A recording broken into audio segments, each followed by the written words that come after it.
안녕하세요, 여러분. 대치동에서 이제 막 초등학교 아이를 키우고 있는 엄마입니다. 만나서 반가워요. 오늘 드릴 말씀은요, 요즘 인터넷이나 학부모 커뮤니티, 유튜브를 보면 정말 엄청난 정보들이 쏟아지잖아요. 대치동 영어 빅3 합격 수기, 7세 합반 합격 로드맵, 레벨 테스트 치트키 같은 화려하고 대단한 이야기들이요. 그런데 솔직히 제 고백부터 시작하자면 저는 불과 얼마 전까지만 해도 대치동 빅3니 빅5니 심지어 빅10이 뭔지도 전혀 몰랐던 정보력 제로의 엄마였습니다. 애초에 대치동 교육 열풍에 뛰어들 생각도 없었고요. 아이에게 영어 5살 때부터 4살부터 영어 선행을 시켜서 대치동 탑반에 보내겠다는 야무진 계획 같은 건 머릿속에 아예 존재하지도 않았어요. 그런 제가 어떻게 아이를 영어 유치원에 보내게 됐냐면요. 정말 황당하게도 자리가 없어서였습니다. 어느 날 갑자기 경기도에서 강남으로 이사를 가야겠다고 마음먹었어요. 이 자세한 이야기는 다음에 하고요. 강남으로 이사를 오게 되면서 당시 일반 유치원이며 어린이집이며 대기가 너무 길어서 자리가 단 하나도 없는 거예요. 워킹맘이라 이사 다음 날부터 아이를 마냥 집에만 두게 할 수는 없어서 무조건 보내야 했어요. 그때 주변에 반포나 대치동 쪽에서 오래 살았던 지인분들이 저에게 이런 조언을 해주셨어요. 강남권에서는 일반 유치원 자리 없으면 고민하지 말고 그냥 영어 유치원 보내라. 어차피 다들 가는데 가보면 나중에 다 도움이 된다. 영어 교육에 엄청난 교육열이 있어서가 아니라 정말 순전히 아이를 보낼 곳이 없어서 영유를 보내게 됐습니다. 당연히 대치동에서 날고기는 유명한 영유도 아니었고요. 아이가 그나마 스트레스 안 받고 편하게 다닐 수 있을 것 같았던 영유를 보내게 됐습니다. 처음에는 정말 고생했죠. 일반 유치원 다니다가 갑자기 원어민을 만나야 하니까 아이가 계속 울었습니다.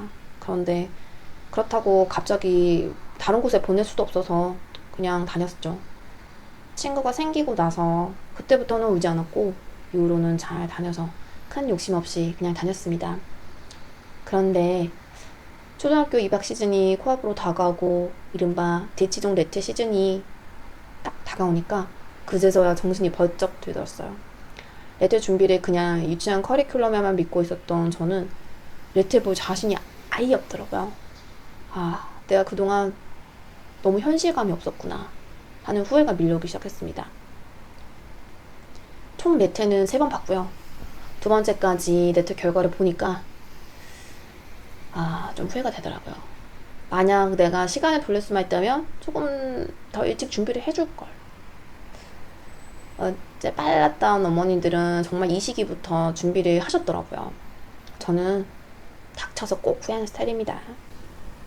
교육열이 없었던 제가 5세, 6세, 7세 아이를 키우시는 분들에게 꼭 전하고 싶은 핵심 2가지를 말씀드릴게요. 첫 번째 후회는요. 5, 6세 때 영어 원서책을 더 깔아주지 못했다는 점입니다. 요즘 엄마표 영어 하신 분들 보면 흘려듣기, 영상 도출 정말 많이 강조하시잖아요. 그런데 저는 예전이나 지금이나 아이에게 미디어나 패드 화면으로 영상 보여주는 걸 그리 좋아하지는 않아요.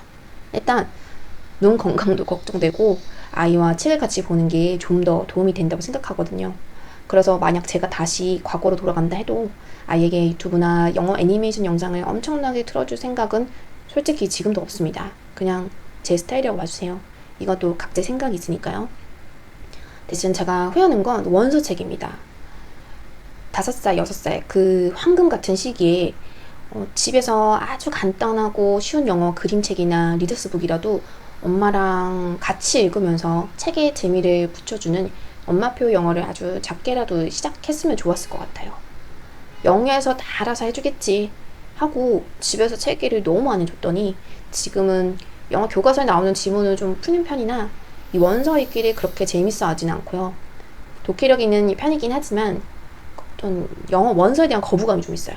그러니까 레테는 당연하고 이 영어에 대한 흥미를 크게 못 느끼는 편인 것 같아요. 지금 와서 엄마표 영어로 원서를 같이 읽으려고 노력하는 편입니다.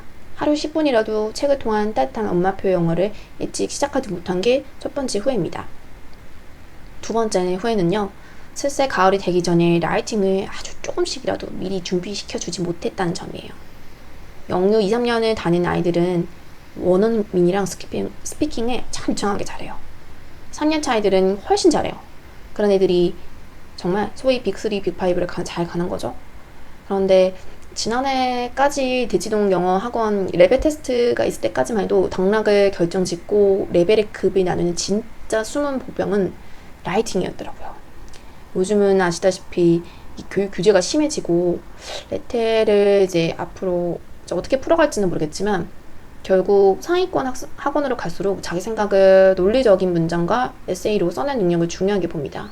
저는 실제 가을도 아닌 겨울 레텔 시즌이 닥쳐서야 부랴부랴 레텔 준비를 시작해서 당황하기 바빴죠. 만약 제가 7세 봄이나 여름으로 돌아갈 수 있다면 영유 숙제만 기계적으로 해가게 내버려 두는 게 아니라 유치원에서 배웠던 다양한 토픽들을 가지고 아이가 아주 기본적인 문법 규칙이 있잖아요. 예를 들면 이제 단수 복수, s 붙이기, 아니면 이제 그 과거 시제 맞추기, 또 첫 글자 대문자 꼭 쓰기, 이런 간단한 것들을 지켜가면서 3문장, 5문장이라도 스스로 좀 써보는 연습을 집에서 조금씩 잡아줬을 것 같아요. 유치원에서 하는 커리큘럼이 충분하다면 더 안 해도 되겠지만 집에서 영어 일기라도 조금씩 해줬으면 더 좋을 것 같기도 합니다. 그렇게 말하고 보니 지금이라도 저도 해야겠네요. 자, 여기까지 들으시면 그래서 결국 대치동 레트 다 떨어지고 낙담하셨다는 얘기인가요? 라고 생각하실 수도 있을 텐데 여기서 아주 감사하고도 신기한 반전이 일어납니다. 뒤늦게 레테의 존재를 알고 발등에 불이 떨어졌지만 그렇다고 해서 대치동에서 유행하는 그런 레테 대비 쪽집게 과외나 레테 전문 단기 학원을 따로 보내진 않았어요. 시행착오는 언제든 해야 한다고 제가 생각하기도 했고 아이에게 그런 것까지 또 시켜주고 싶진 않았거든요. 대신 제가 선택한 건 엄마표 영어였습니다. 시험을 치르기 전 딱 한 달 동안 집에서 아이와 함께 그동안 영유에서 다뤘던 교재들과 토픽들을 펼쳐놓고 복습하듯이 다시 받고 써보는 연습도 했어요. 큰 기대는 없었습니다. 그저 우리 아이에게 조금 더 재밌고 이 조금이라도 높은 레벨의 학원을 다녔으면 좋겠다. 그러면 감사하게 보내야겠다 라는 마음이었죠. 그런데 레테를 얼마 앞두고 유치원 선생님과 상담을 하는데 선생님께서 뜻밖의 말씀을 하시더라고요.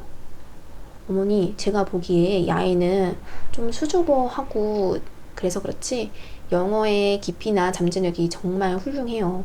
충분히 더 높은 수준의 학원에 갈 수 있는 포텐이 있으니까 이제 소신껏 미리 보고 한번 도전해 보세요. 선생님의 그 따뜻한 격려 한마디에 용기를 얻어서 대치동 레테를 치렀고요. 정말 감사하게도 그날 아이의 컨디션이 무지 기운을 바랐는지 집에서 한 달 동안 연습했던 라이팅 실력을 아낌없이 발휘해 주었어요. 덕분에 저희가 생각했던 것보다 훨씬 더 좋은 그 높은 레벨의 학원을 이제 합격하게 되었습니다. 지금 지나고 생각해도 이제 아이의 가능성을 미리 알아봐 주신 유치원 선생님의 안목에 정말 고개가 숙여져요. 그런데 여러분, 제가 아이를 이 학원에 실제로 입학시키고 몇 달 동안 보내면서 대치동 학원가를 겉에서만 바라봤을 때는 절대 몰랐던 엄청난 반전과 비밀을 하나 깨닫게 됩니다. 아마 대치동을 잘 모르시거나 밖에서 보시는 분들은 이 빅3, 빅5 같은 대형 탑티어 학원에 가면 아이들이 치여서 불쌍하다, 초일자리가 밤새 숙제하느라 눈물 콧물 다 뺀다 라며 부정적으로 보시는 경우가 많잖아요. 저 역시도 들어가기 전에 그런 선입견이 있었어요. 그런데 실제 현실은 완전히 달랐습니다. 보내고 보니까 무슨 생각이 들었는지 아세요? 이럴 줄 알았으면 내가 5살, 6살 때 조금만 더 준비를 해줘서 아이가 더 편안하고 재밌게 높은 레벨의 수준을 누리게 해줄 걸 라는 아쉬움이 오히려 남더라고요. 왜냐고요? 학원의 레벨이 높고 실력 있는 아이들이 보인 반일수록 수업이 공부가 아니라 진짜 놀이와 토론으로 흘러가기 때문입니다. 기본적으로 영어 문장 구조나 구사력이 탄탄한 아이들이 한 강의실에 모여 있으니까요. 이게 피어 그룹이 좋다고 하죠. 선생님들이 막 단어 적고 외우게 하고 뭐 문법을 기계적으로 풀리는 딱딱한 어떤 수업을 할 필요가 없어요. 그 아이들 데리고 선생님이 던져주는 고퀄리티 주제로 서로 이제 디스커션을 하는 거죠. 내 생각을 영어로 표현하고 또 옆에 있는 친구가 그거를 받아주고 서로 웃고 떠들면서 깊이 있는 스피킹으로 티키타카가 이루어지는 거예요.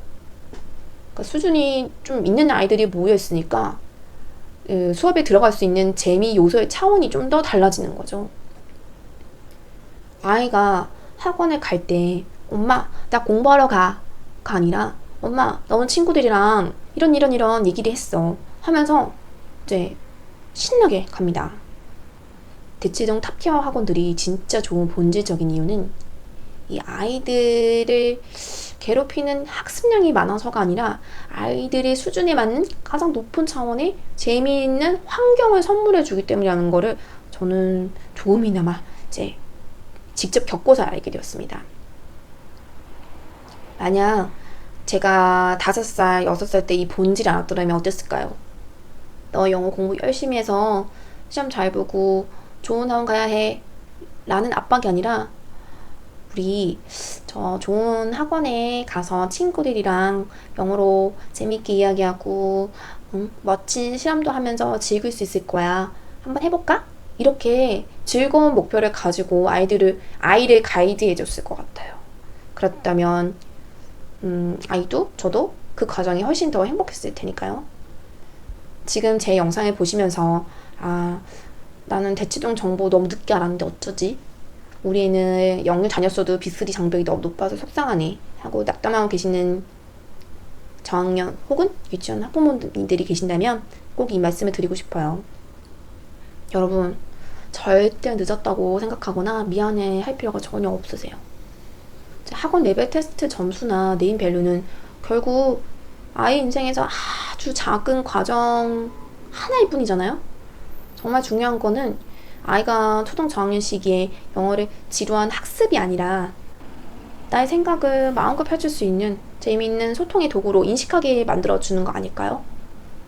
지금부터라도 늦지 않았으니 눈앞의 커리큘럼에만 매달리지 마시고 집에서 좋은 원서 책 한 권이라도 같이 읽으면서 아이가 영어의 재미를 느끼게 도와주세요.